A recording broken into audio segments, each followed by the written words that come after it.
Hello my dear friends, आप सबका welcome है, स्वागत है, अभिनंदन है आपके अपने चैनल वेब स्टूडियो केयर में। तो फ्रेंड्स, आज के इस वीडियो में बात करने वाली हूँ कि गवर्नमेंट जॉब से जो हमारी पहली सैलरी आई थी तो उसको मैंने कहाँ खर्च किया और कैसे किया, मतलब कि क्या कुछ किया जिससे कि हमारे मतलब एक याद हो कि हाँ मैंने पहली सैलरी को यहाँ पर खर्च किया। देखो फ्रेंड्स, हमारी लाइफ की पहली इनकम तो नहीं है। हमारी लाइफ की पहली इनकम 2000 मुझे याद है 2012-13 में, ठीक है, जब मैं 11th में थी उस टाइम मैंने ट्यूशन पढ़ाना शुरू किया था। तो उस टाइम हमारी पहली इनकम हुई थी, छोटा सा इनकम हुआ था।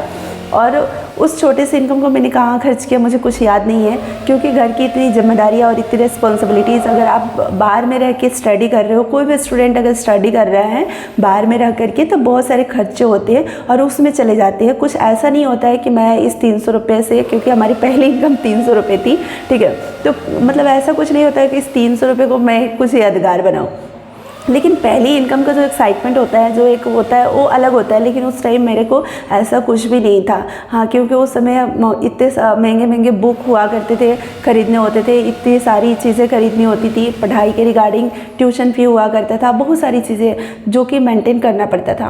तो वो 300 रुपये कहाँ चले गए वो तो ऐसे नहीं पता चलता था, ठीक है। लेकिन जो प्रोफेशनल तरीके से अगर मैं बात करूँ इनकम की, तो मैंने 2016 में स्टार्ट करा। पटना का बहुत बड़ा इंस्टीट्यूट, मतलब उसका बहुत नेम फेम था, पटना में नंबर 1 इंस्टीट्यूट उस टाइम हुआ करता था 2015-16 में। तो मैंने 16 में ज्वाइन किया था, तो वहाँ से हमारी अच्छी इनकम हुई थी। वहाँ मुझे लगा कि हाँ एक अच्छी इनकम मैं कर रही हूँ।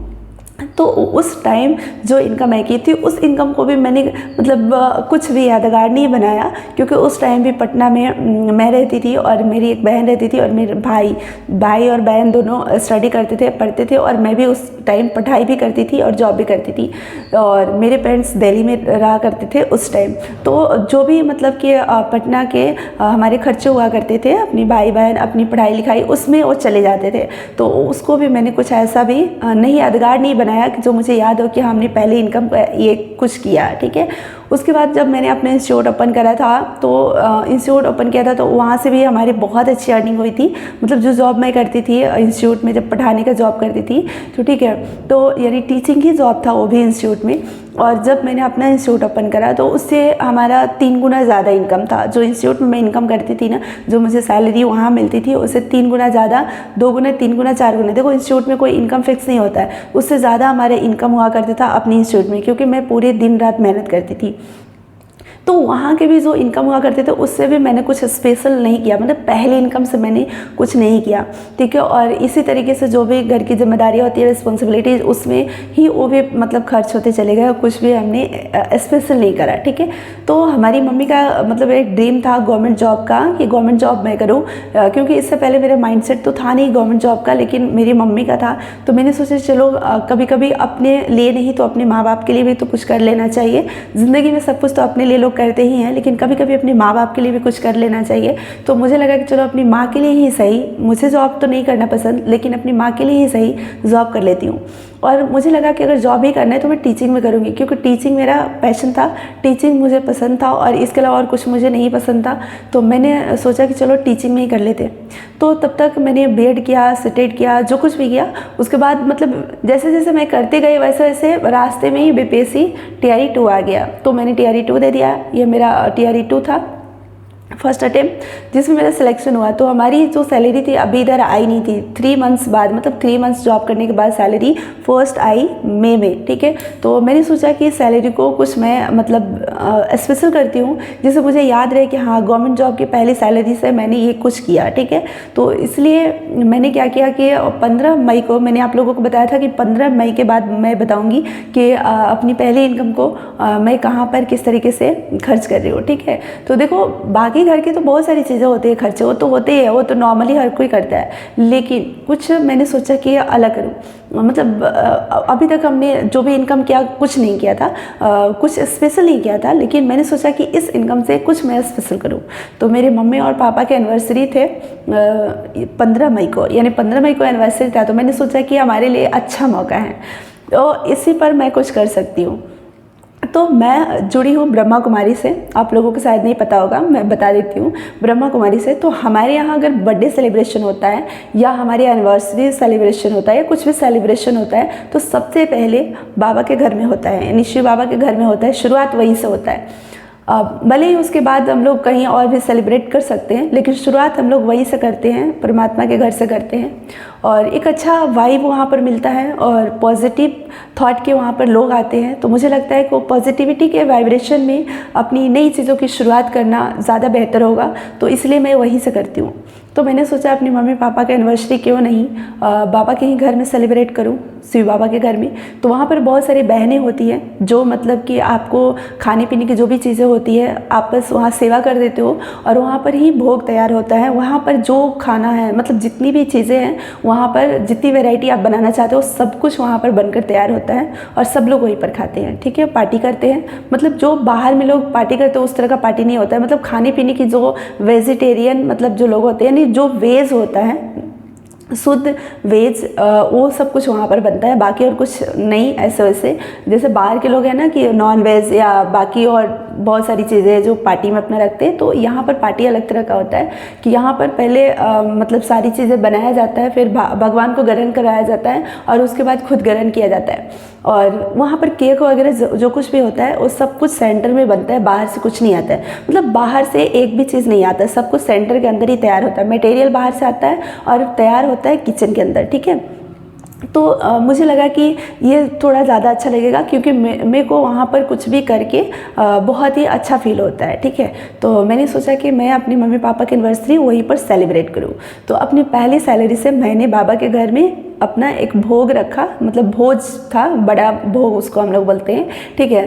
तो और मम्मी पापा का उस दिन एनिवर्सरी भी था, सेम डे। तो मैंने अपनी मम्मी के लिए गोल्ड एक गिफ्ट किया। मैंने सोचा था कि मम्मी का मेरा ड्रीम था गवर्नमेंट जॉब का, तो गवर्नमेंट जॉब की पहली सैलरी से मैं अपनी मम्मी को कुछ गिफ्ट ऐसा करूँ जो मतलब कि उनके पास रहे, लॉन्ग टाइम तक रहे, मतलब हमेशा उनके पास रहे और उनको याद रहे कि मतलब जब भी वो पहने तो उनको याद रहे कि हाँ हमारे मतलब सपने जो थे, मेरी बेटी ने उस सपने को पूरा किया और उसके मतलब उससे जो भी इनकम हुआ उसका उसने मुझे गिफ्ट करा, मतलब उनको याद रहे, ठीक है। तो इससे मैंने मम्मी को एक मांग टीका गिफ्ट किया, गोल्ड का मांग टीका गिफ्ट किया था ताकि उनके पास हमेशा रहे, जब भी वो पहने तो उनको याद रहे, ठीक है।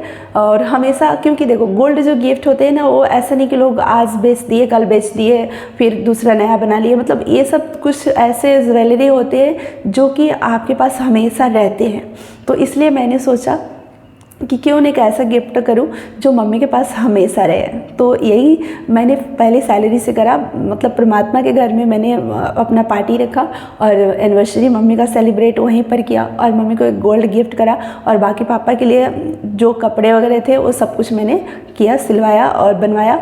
और बाकी बहुत सारी चीज़ें होती है, लेकिन बस मैंने ये सोचा कि गवर्नमेंट जॉब का सपना मेरी माँ का था, तो मैं अपनी माँ के लिए कुछ ऐसा स्पेशल गिफ्ट करूं, मतलब जो उनके पास रहे हमेशा और वो जब भी पहने, जब भी देखे तो उनको याद आए कि हाँ हमारे जो सपने थे तो उसने पूरा किया और ये मुझे गिफ्ट दिया, ठीक है। तो मुझे बहुत खुशी हुई जान करके और मैं आप सभी लोगों से यही कहना चाहूँगी कि आप भी अपने पेरेंट्स के सपने को साकार करें, पूरा करें और उनके लिए कुछ स्पेशल करें, क्योंकि अपने माँ बाप की खुशियों से बड़ा मुझे लगता है कि इस दुनिया में कोई खुशी नहीं होती है।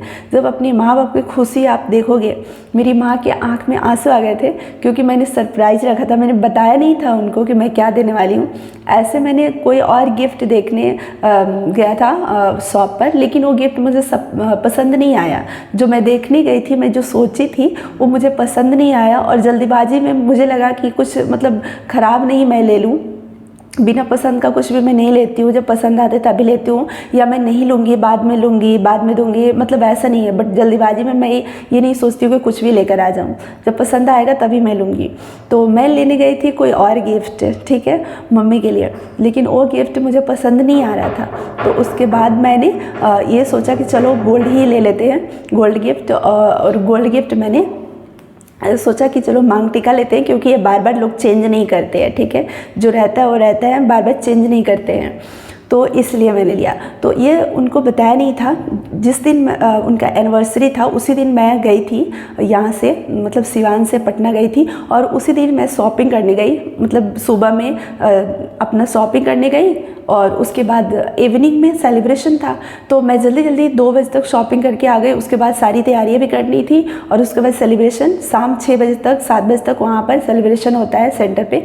और वहाँ पर जो भी सेंटर के लोग होते हैं वो सब लोग आते हैं, और बाकी आपके और भी जो गेस्ट हैं उनको भी आप इनवाइट कर सकते हो इस तरह से। तो बहुत सारे लोग आए थे, मुझे बहुत अच्छा लगा। और दूसरी एक चीज़ थी कि मैंने उनको बताया नहीं था, मैं बनाकर लाई थी। तो मैंने उनके लिए सोचा कि मैं आपको चूड़ा देने वाली हूँ गिफ्ट, और ये आपका गिफ्ट है। तो मम्मी को लगा कि सच में यही लेकर जो आई है यही मेरे लिए गिफ्ट है, लेकिन मैंने उस गोल्ड को अपने पर्स में छुपा कर रखा था। जब मैं वहाँ पर गई तो केक कटिंग वगैरह हो गया, सब कुछ हो गया। मेरे भाई बहन सब ने गिफ्ट करा मम्मी को, सब जो भी जितनी अर्निंग करते हैं मेरे भाई बहन उसके अकॉर्डिंग सब ने अपना कुछ ना कुछ गिफ्ट करा, ठीक है। तो सब लोग गिफ्ट कर लिया सब। तो लास्ट में मैं मम्मी के लिए अपना गिफ्ट निकाली, तो मेरी मम्मी को ये बिल्कुल पता नहीं था, उनको सरप्राइज़ लगा। तो इससे मतलब उनके चेहरे पे जो खुशी थी, मुझे लगा कि रियल में हमारे लिए यही खुशी है, रियल में हमारे लिए यही सक्सेस है। ये जॉब पाना मेरे लिए सक्सेस नहीं है। अगर एक नौकरी आप पा लेते हो तो ये ज़िंदगी की सक्सेस नहीं मानी जाती है।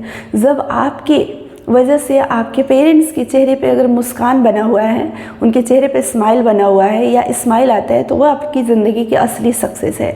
और आपकी वजह से अगर और कुछ लोग कामयाब होते हैं तो वो असली सक्सेस है। तो मेरा यही मकसद है कि अपने माँ बाप के चेहरे पर हमेशा मुस्कान रखूँ, और हमारे साथ जो भी लोग हैं जिनको जिस तरीके से मुझे हेल्प करने की ज़रूरत हो मैं हेल्प करूं, ताकि वो भी अपनी ज़िंदगी में आगे बढ़े, वो भी अपने माँ बाप के चेहरे पे मुस्कान लाए और वो भी सक्सेस को हासिल करे, वो भी अपने परिवार के चेहरे पे खुशियाँ लाए, और वो भी इसी तरीके से और लोगों को कामयाब बनाने में मदद करे।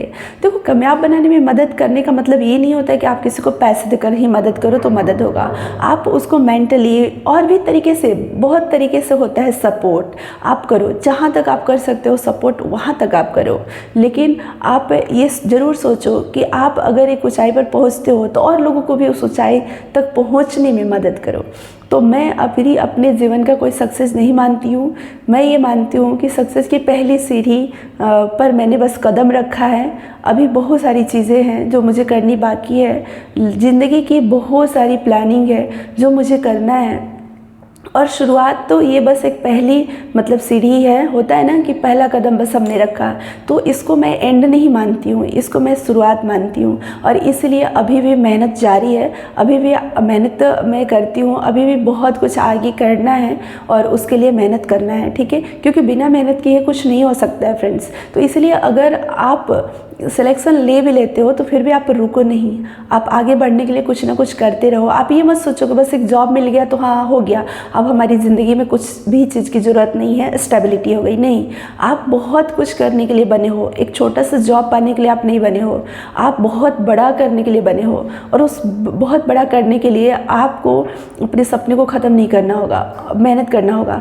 नौकरी लग गई उसके बाद और ज़्यादा मेहनत करना पड़ रहा है फ्रेंड्स, पहले से ज़्यादा मेहनत तो अभी करना पड़ रहा है। जॉब के लिए भी करो और आगे जो कुछ करना चाह रहे हो उसके लिए भी मेहनत करो, ठीक है। तो इसलिए मैं यही कहना चाहूँगी सबको कि आप सभी लोग मेहनत करके अगर इस मुकाम को हासिल किए हैं तो अभी आप रुकिए मत, आगे बढ़ते रहिए। और जो अभी मान लो पहली सीढ़ी पर कदम नहीं रखे हैं वो मेहनत करें, उनको भी उनकी मंजिल मिलेगी ज़रूर। बस हिम्मत नहीं हारे, विश्वास बनाए रखें।